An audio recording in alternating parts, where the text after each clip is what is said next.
Iran terus mengembangkan senjatanya. Kali ini rudal mereka berhasil menembus pertahanan udara Amerika Serikat di Yordania.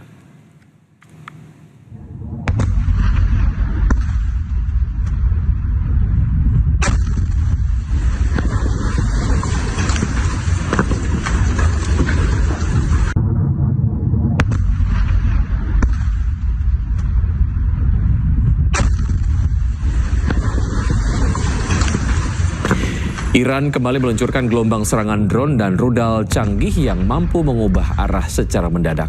Rudal dan drone mereka berhasil menembus pertahanan udara Amerika Serikat di Yordania. Media Amerika Serikat The New York Times juga telah mengungkapkan kecanggihan senjata milik Iran. Serangan Iran yang telah berlangsung sejak bulan Juli telah melukai lebih dari 100 tentara Amerika Serikat.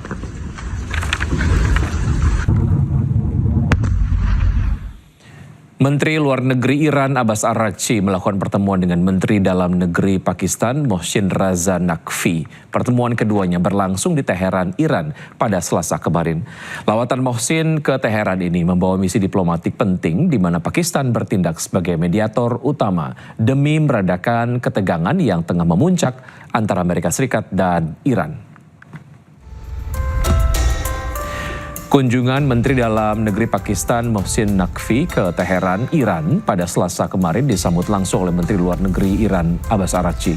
Kantor berita Iran juga melaporkan jika Mohsin Naqvi telah tiba di Teheran sebelumnya dan disambut oleh Menteri Dalam Negeri Iran Eskandar Momeni. Pertemuan ini terjadi ketika Sekretaris Dewan Keamanan Nasional tertinggi Iran yang baru saja dilantik Mayor Jenderal Mohsin Razai mengatakan bahwa saat ini Iran tengah berada di tahapan sensitif dalam menentukan masa depannya.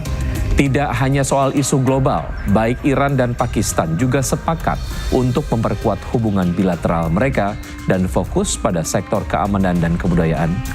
Sementara itu, Presiden Amerika Serikat Donald Trump pada Senin kemarin mengklaim bahwa Amerika Serikat telah 100% memegang penuh kendali di Selat Hormuz. Selain bertemu dengan Menteri Luar Negeri Iran di hari yang sama, Menteri Dalam Negeri Pakistan Mohsin Raza Naqvi juga bertemu dengan Presiden Iran Masoud Pezeshkian. Dalam pertemuan ini, Mohsin Naqvi kembali mengupayakan mediasi antara Teheran dan Washington untuk mengakhiri perang dan membuka kembali Selat Hormuz. Dalam kesempatan ini, Presiden Iran juga menekankan perlunya meningkatkan kerjasama bilateral kedua negara, terutama di bidang ekonomi, perdagangan, budaya, dan juga keamanan. Pakistan remains engaged alongside our brotherly states in sincere efforts to resolve the crisis in the Middle East and the Gulf. Pakistan is making all-out efforts to bring the two parties to negotiating table, Islamabad MOU, and pave the way for peace and stability in the region. Pakistan will continue to offset spoilers using direct and indirect channels and enable continuation of constructive dialogue to resolve all outstanding issues. Presiden Amerika Serikat Donald Trump terpaksa masuk truk catering bandara untuk berganti pesawat secara diam-diam. Media Amerika Serikat melaporkan operasi pengelabuan ini dilakukan karena Trump mendapatkan ancaman serangan Iran.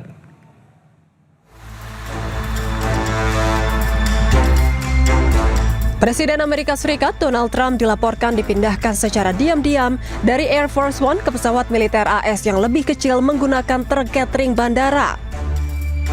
Penerbangan rahasia Trump usai menghadiri KTT NATO di Ankara, Turki pada Juli lalu pun langsung menjadi sorotan.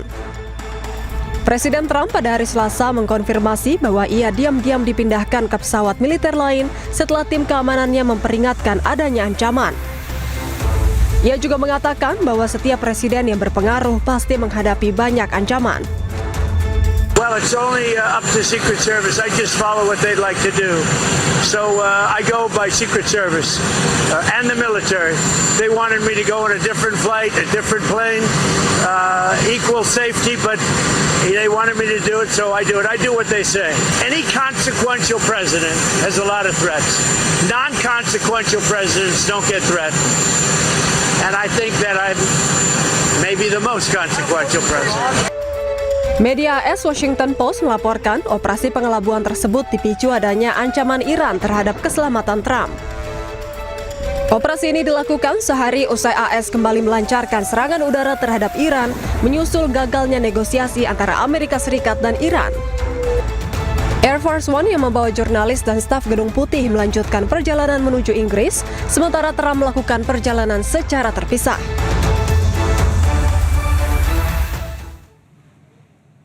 Presiden Amerika Serikat Donald Trump menegaskan dirinya tidak mempercayai Iran. Trump juga menegaskan Selat Hormuz di bawah kendali penuh Amerika Serikat. I don't trust Iran. Why? Are you saying I trust Iran? I'm the last person to trust Iran. They've lied to me constantly. We have total control over the Hormuz Strait right now. They don't have control. We have total control. We own it. And at some point, maybe they'll do something and then they get blown away. But right now, we're in a very good position. We have a country that has been the bully of the Middle East for 50 years. It's really 51 if you think about it, right? We've been saying 47 for 4 years. And they're no longer the bully of the Middle East. Thank you very much, everybody. Pasukan Israel mengklaim telah menghancurkan lebih dari 300 lokasi. Mereka juga mengaku telah menemukan dan menghancurkan gudang senjata milik Hizbullah.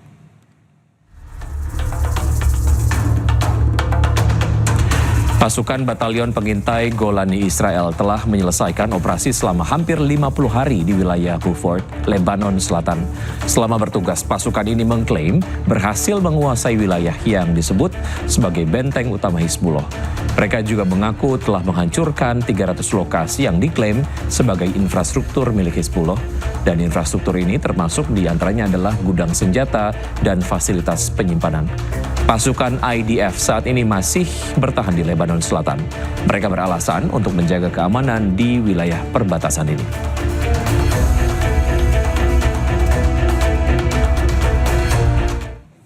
Pasukan Israel mengibarkan bendera di bangunan-bangunan bersejarah di Lebanon Selatan. Tak hanya itu, Israel juga mengibarkan bendera di rumah-rumah warga Lebanon yang hancur. Bendera Israel berkibar di atas Kastil Dobieh yang bersejarah di Lebanon Selatan. Bendera-bendera ini menghadap ke desa-desa perbatasan yang porak-poranda akibat serangan Israel. Dobieh adalah salah satu dari 5 benteng yang membentuk kawasan Kastil Gunung Amel yang diresmikan oleh UNESCO dalam daftar warisan dunia. Kedua wilayah ini masuk daftar warisan dunia dalam bahaya pada tanggal 26 Juli di bawah prosedur darurat. UNESCO menyatakan bahwa kawasan tersebut mengalami kerusakan parah. Selain di Kastil, Israel juga mengibarkan benderanya di bangunan bersejarah, rumah-rumah warga Lebanon yang hancur, serta pohon-pohon yang rusak akibat serangan Israel. أنا هذه ضايعتي يعني 36 سنة مش ظاهر منها بالمرة. يعني كانت حياتي هي عبارة عن بقلبها. بيوتنا كلها راحت، أرزاقنا كلها راحت، هذا كله ما نحن ما سألين عنه. نحن الشباب اللي قدمناها وكسرناها مثل كل هالضياع هي أهم بكتير.